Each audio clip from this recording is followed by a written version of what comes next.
Salam dəyərli müdavimlər, hər birinizin hər vaxt xeyir olsun. Mən FES Akademi İngilis dili üzrə təlim sahəsi Elçiləbi. Bugün sizlərlə təkrar sertifikatlaşdırmaya dair 10 suallıq sınağın izahına baxacağıq.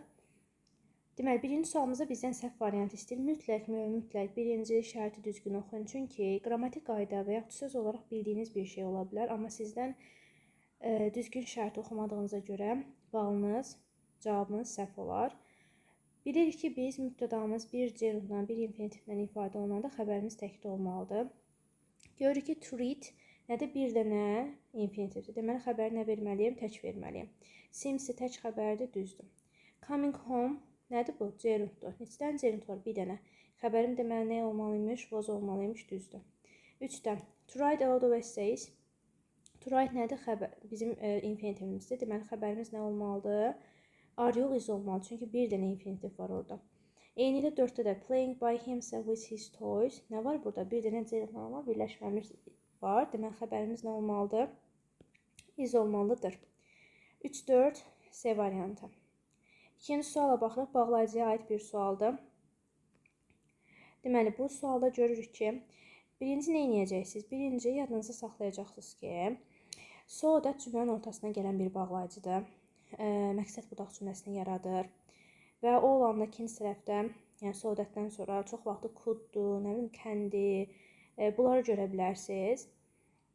Dərsliklərin arxasında da var bu qayda. Və as a result of-dan sonra təbii ki, of-a görə biz nə gətirməliyik? Of-a görə gətirməliyik hər hansısa bir söz və yaxud da söz birləşməsini. Eyni ilə in order to da özündən sonra, bax bu to qoymur ki, nə gəlsin? Cümlə gəlsin. In order zət olsaydı, hə, götürərdiniz. Amma in order to olanda artıq mən orada nə yazmalıyam? Söz birləşməsi yazmalıyam. Qalır indi mənə A-la D variantı. Deyir, he studied hard for several months, he still found the exam difficult. Deyir ki, o aylardır çox hazırlaşmışdı. O imtahanı çətin hesab edirdi. Hələ də nə var? Bu qədər vaxt hazırlaşıb, amma hələ də imtahanı çətin hesab edirsə, deməli burada bir ziddiyyət var. O yüzden götürəcəyik nəyə? Even zero. Sonra, deməli, baxırıq nəyə? Baxırıq üçüncü sual. Üçüncü sualımız vasitəli nitqdir. Hər testdə çalışıram ki, bunu salam, sizə daha rahat olsun. She said to me, don't forget to call your father. Ən çox da bu əmr cümlələri çaşdırılır. Bir də ki, xüsusi sual cümlələri. İndi növbəti videolarda da xüsusi sual cümlələrini salmağa çalışacağım.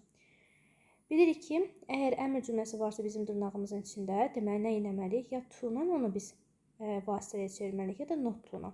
Təbii ki, inkardısa not to-dan istifadə edəcəm. Deməli, B-ni çıxacam, C-ni çıxacam, Y-ni çıxacam. Qalacaq mənə nə? A-na D variantı.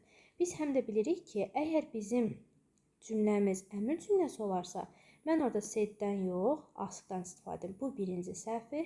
İkinci səhvi odur ki, say-dən sonra siz birbaşa obyekti gətirmirsiniz. Yəni, someone-ı gətirmirsiniz. Mütləq bunun arasında nə olmalıdır? To olmalıdır.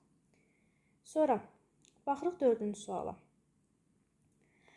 Dördüncü sualda, ümumiyyətcə variantları should have-dan gördüksə, yəni should üstə gələk, bitmiş zaman gördüksə, bilin ki, orada məna ilə bağlı nə var? Tərcümə istəyən bir məsələ var. Məsələn, deyirəm ki, your mother the medicine assessed by the doctor, then her disease was worsened.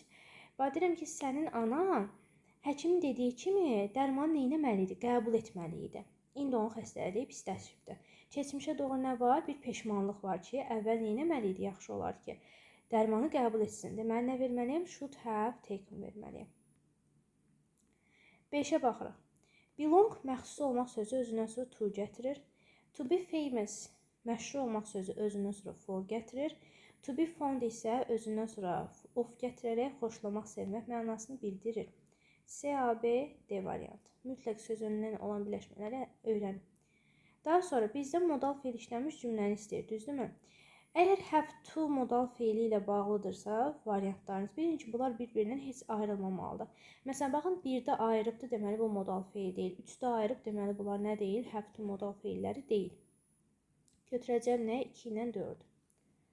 Sonra, baxırıq 7-ci suala. Qısa cavablara aid olan bir so-doy, nəyəcə doy qaydasına aid olan bir testdir. Hardly var burada, düzdürmü? Hardly inkar elə. Deməli, mən so, to, also varsa bunlar variantlarına çıxmalıyım. Burada yoxdur, deməli artıq nayzə, ayzələr qoyulubsa onlara baxmalıyım. Aiz inkar cümlənin axırında işlənə biri səhv çıxardacaq. Naiz olan cümlədə inkar olmaz elə. Çünki o özü inkarlıq bildirir də. Götürəcəm nəyə? 2 ilə 3-ü. Bir dənə burada həzə diqqətli olun. Məsələn, burada daz da verə bilərdim. Mən sizə çaşdıra bilərdim. Amma diqqətli olun ki, have üstə gələk feilin 3-cü forması varsa, məsələn, burada nə var? Had var. Artıq köməkçi feilim nədir? Have, has, had'in özüdür. Sonra baxırıq 8-ci suala. This is the yard I played a lot of games in my childhood. Biz bilirik ki, yer məkan bildirən isimdən sonra gələn cümlədəki xəbər harada sualına cavab verirsə, artıq orada mən where və yaxud da where-nin ekvivalentlərini qoymalıyam. Deyirəm, mən oynadım. Harda? Neynəməliyəm? Where və yaxud da where-nin ekvivalentlərini qoymaq lazım. Deməli, where-ni birinci götürəcəm. Sonra onun ekvivalenti olan in-biçi götürəcəm. Where özü ilə harada deməkdir, inə ehtiyacı yoxdur. Sözündən sonra zət gəlmir. Bax, sözün üstə gələ zət olmur, who olmur. Yadınızda qalsın.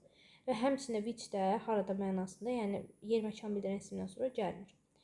1-2 C variantı. 9-a baxırıq. 9-da deməli bir bağlayıcı sualıdır. Bilirik ki, because and as sinonimdir, also ilə də the sinonimdir. Düzdürmü?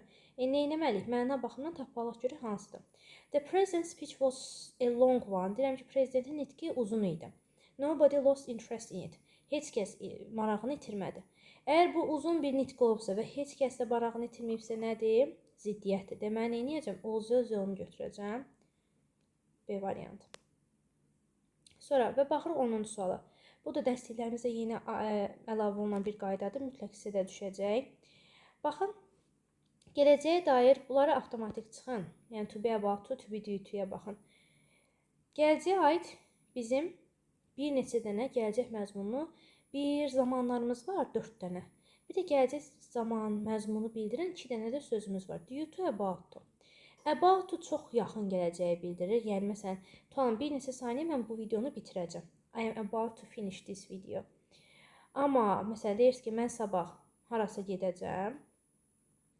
Zaman zərfini verirsiniz, dəqiq zamanı verirsiniz və gələcəyə aid olur, o due to-dur. Əgər cümlədə zaman zərfi varsa, due to verilir. Yox, just varsa və yaxud heç nə yoxdursa, about to verilir. Belə də yadınıza saxlaya bilərsiniz.